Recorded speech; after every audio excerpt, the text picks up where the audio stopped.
Queridos amigos, sejam bem-vindos ao canal Videira Espírita. Meu nome é Cristina Brito e este é o programa Projeto 15 Minutos, o Livro dos Espíritos.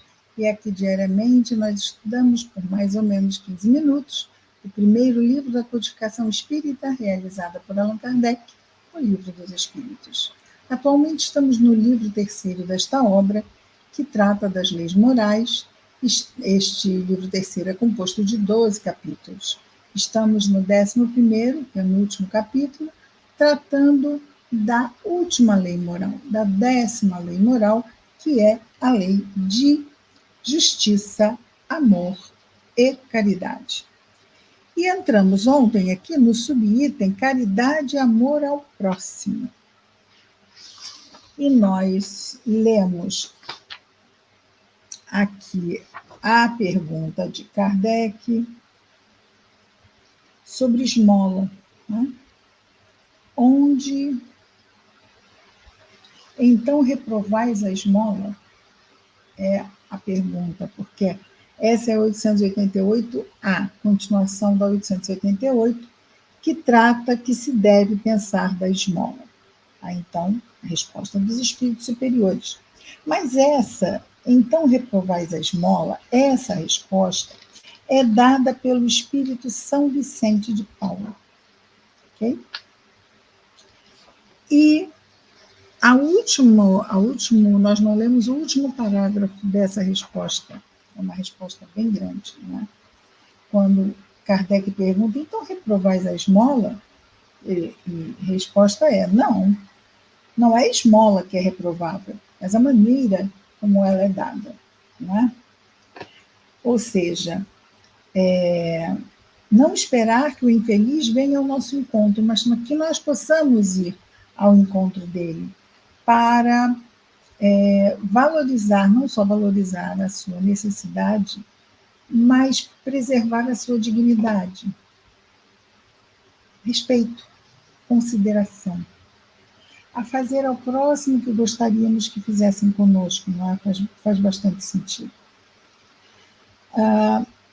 Aqui ele destaca, não é, que a verdadeira caridade é boa e benevolente, não é orgulhosa, não é? Que um serviço prestado com delicadeza, ele tem duplo valor. Quando temos esse cuidado pelos sentimentos do outro, o bem que fazemos, ele passa a ter um duplo valor. Não toma lá isto e sai-te daqui. Não há cuidado nenhum nesse tipo de benfeitoria.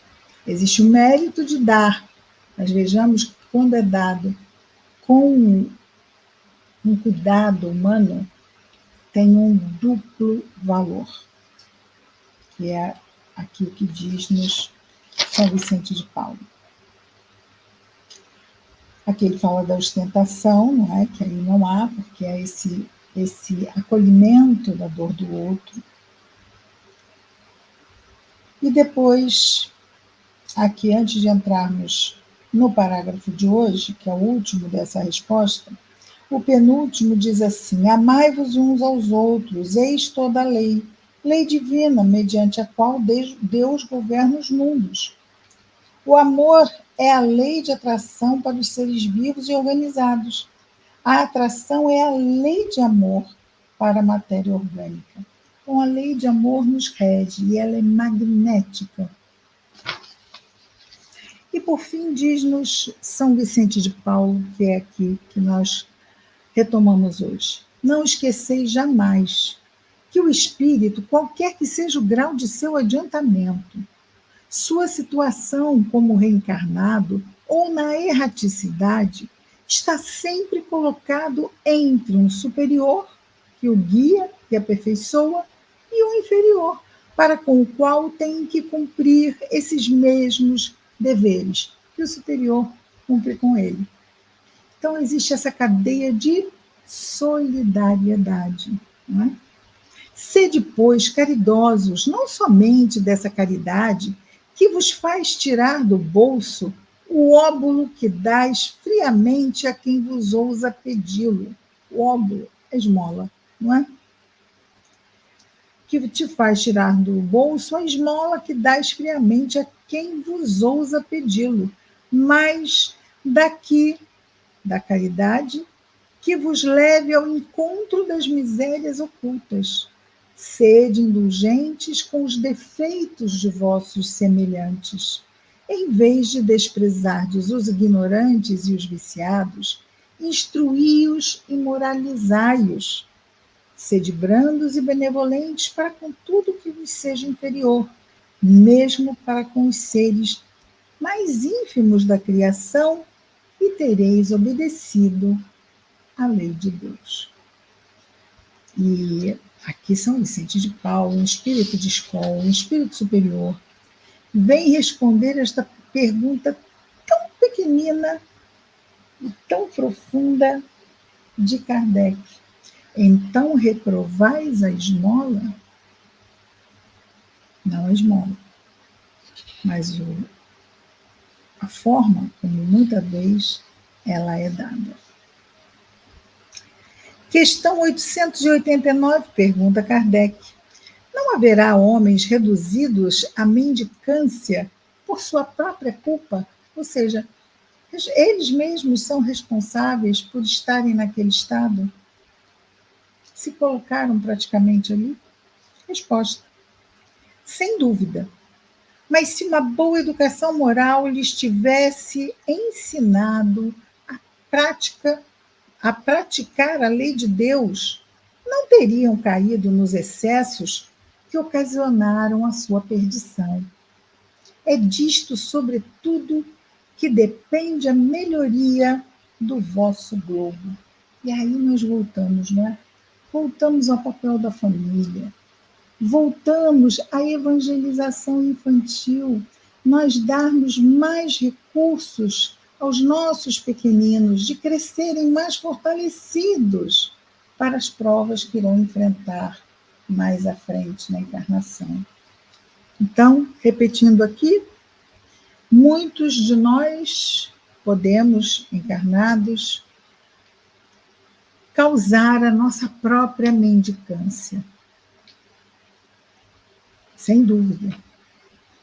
Mas se uma boa educação moral lhes tivesse ensinado a praticar a lei de Deus, não teriam caído nos excessos que ocasionaram a sua perdição. É disso, sobretudo, que depende a melhoria do vosso globo. Terminamos, então, o subitem caridade e amor ao próximo e passamos para o último subitem deste capítulo, o penúltimo capítulo do livro terceiro. O último subitem trata do amor materno e filial. O amor da mãe e o amor do filho. Vejamos então, são 3 questões. Para aqueles que perguntam sobre o amor do pai, creio que deve estar incluído, embora aqui trate do amor materno. São experiências diferentes, a de ser pai e a de ser mãe. Porque se fosse tudo igual, não haveria o pai e a mãe. Né? Então, existem, vamos dizer assim, até porque um gesta e o outro não. Isto faz diferença. Né? Realmente, quem vive a situação sabe, e isto faz diferença. Questão 890, pergunta Allan Kardec. O amor materno é uma virtude ou um sentimento instintivo comum aos homens e aos animais, aos espíritos encarnados e aos animais? O amor materno é uma virtude ou simplesmente um sentimento instintivo? Resposta: é uma coisa e outra. É uma virtude e um sentimento instintivo. A natureza deu à mãe o amor pelos filhos no interesse da conservação deles. Nós vemos isso no cuidado das mães animais junto aos seus filhotes. Como elas cuidam da preservação da vida dos seus filhotes. No animal, porém, esse amor é limitado às necessidades materiais. cessa quando os cuidados se tornam inúteis, ou seja, eles crescem, não precisam mais. No homem, persiste pela vida inteira e comporta um devotamento e uma abnegação, que são virtudes. Então, a mãe humana, ela conserva durante toda a existência, e nós sabemos, não é? Muitas vezes depois, conserva esse devotamento e essa abnegação. E isso é uma virtude, não é um sentimento instintivo. Sobrevive mesmo à morte, como dissemos agora, e acompanha o filho além do túmulo. Bem vedes que há nele, nesse amor de mãe, da mãe humana, outra coisa a mais que no animal. Questão 881. Visto que o amor materno está na natureza, por que há mães que odeiam os filhos? E isto muitas vezes desde o nascimento deles. É verdade. Resposta. Algumas vezes é uma prova escolhida pelo espírito do filho, ou uma expiação se ele mesmo foi mau pai ou mãe perversa, ou mau filho em outra existência. Em todos os casos, a mãe má não pode ser animada senão por um espírito mau. Não é o papel da mãe que está sendo mal desempenhado por um espírito bom. Não existe isso. Se está sendo mal desempenhado é porque o espírito tem esta falha. Não é o papel. Ele desempenha com falha porque ele tem a falha nele, o espírito, não é? Então é o que ele diz aqui. Eles respondem: a mãe é má não por ser animada, senão por um espírito mau. Desculpa, em todos os casos, a mãe má não pode ser animada senão por um espírito mau, que procura criar embaraços ao filho, a fim de que sucumba na prova que buscou. Ai, mas uma mãe faz isso ao filho, nós somos espíritos. E, em realidade, somos irmãos. Irmãos. Abraçamos a tarefa maternal. Mas, antes disso, somos irmãos. E pode ser que, em outras existências, não tenha sido essa história. Com outros laços tenham ficado ressentimentos profundos e que muitas vezes pode levar a sentimentos vingativos. Tudo inconsciente, mas o inconsciente também toma decisões muito infelizes na nossa vida. Então temos que estar atentos, né? Não deixarmos arrastar por pensamentos insensatos para esta vida. Buscar ajuda, buscar terapia, buscar tratamento, né? Buscar tratamento.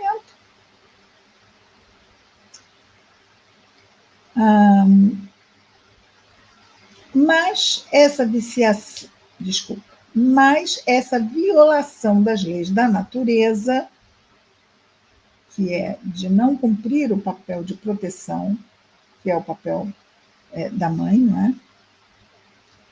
Essa violação das leis da natureza não ficará impune, e o espírito do filho será recompensado pelos obstáculos que haja superado. Por quê? Porque ele tem direito de receber a proteção. E se não tem, ele vai receber uma compensação por isso, vivendo bem a prova que escolheu. Né? E por última questão aqui desse capítulo. Os pais que têm filhos que lhes causam desgostos não são desculpáveis pelo fato de não lhes dispensarem a ternura a que teriam direito em caso contrário. Então, os pais têm filhos que lhes causam desgostos. E, sendo assim, não dispensam aos filhos que não os tratam bem, que causam desgostos a eles, ternura que esses filhos teriam direito.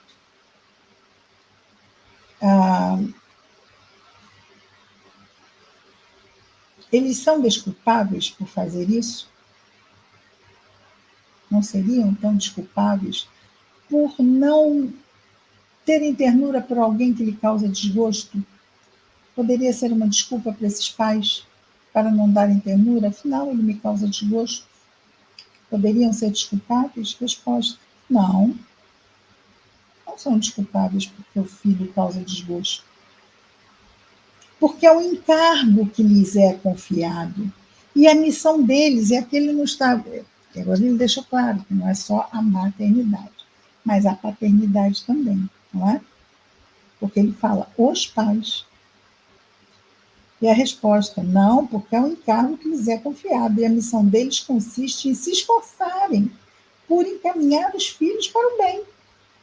Além disso, esses desgostos resultam frequentemente dos maus hábitos que os pais deixaram que os filhos tomassem desde o berço. Colhem, então, o que semearam. Então, se já há esse antagonismo, já desde lá do iniciozinho, então, às vezes, já há uma dificuldade de interação e deixa-se de dar, desde lá de trás, o que o filho necessitava, para, de repente, até poder estar em diferentes condições, crescendo mais um pouco. Então, há aqui, dizem os espíritos, também uma responsabilidade dos pais, colhendo, então, o que semearam. E terminamos, então, o nosso capítulo 12 do livro terceiro. Amanhã daremos continuação ao nosso projeto 15 Minutos, o Livro dos Espíritos. Até lá, muita paz a todos.